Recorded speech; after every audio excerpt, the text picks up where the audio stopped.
Hey guys, welcome back to my YouTube channel. So today I'm talking about this person here for USA Jobs. I'm guessing it's a he, although I'm not sure. But this person basically said that they interviewed for a 9 and they had an offer to go down to a 7. So they claim that it's not a temporary job offer, it's just an email asking if I would be willing to take a 7 or that person would be willing to take a 7. So the comments here, these basically kind of go through maybe some possibilities. But one thing for sure I can tell you right now is that when you apply for a job, a lot of times the government tries to get you at the lowest pay possible. Even for myself, like I said, currently I'm a 12. I started out as a 7. But the hiring manager offered me a 5. They kept saying that throughout the interview. It's going to be a 5, it's going to be a 5, it's going to be a 5. When I went into the service, I did not know that I could have negotiated the salary. If I had known that, I would have probably came in at like a 7-step, whatever. But when the final job offer came out, it was a 7, and that's the reason why I took the job. If they had offered me a 5, maybe I might have rejected it. I'm not really too sure.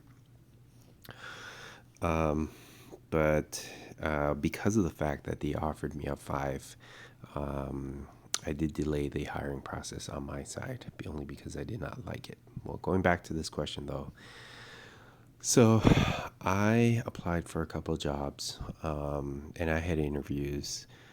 Went as low as going down to a 7. Once the hiring manager realized that I would be coming in at a 7-step 10, they said no.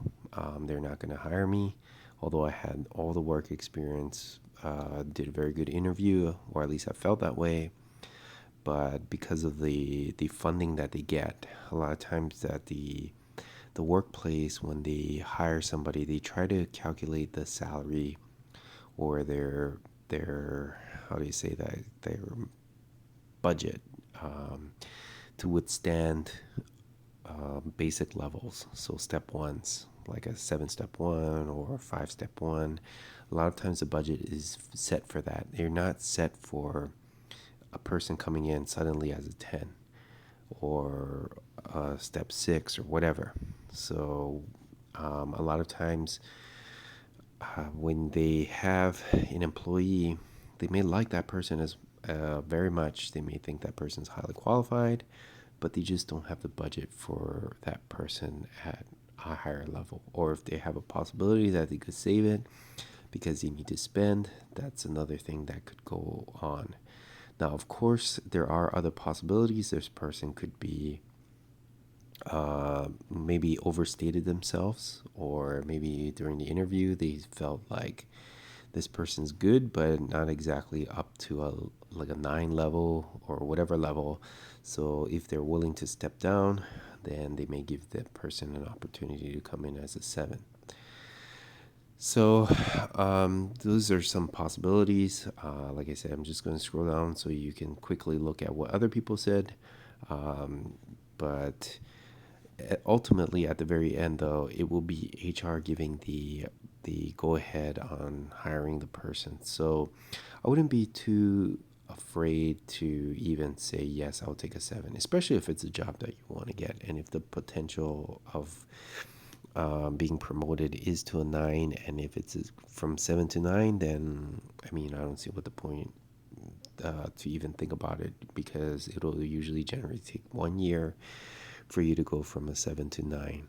So there are other jobs that do a 7, 8, 9.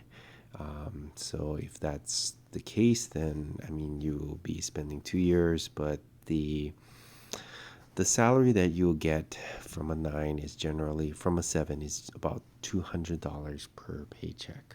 This is generally what I've noticed. And if you go from 7, 8 to 9, then you probably will get 100 from the 7 to 8, and another 100 when you go from 8 to 9. So, I mean, if you can live without it, then it's not really a big deal. If you can't, well, then it's something to consider. That's all I have for you guys. Like, share, subscribe. See you guys next time. Thanks.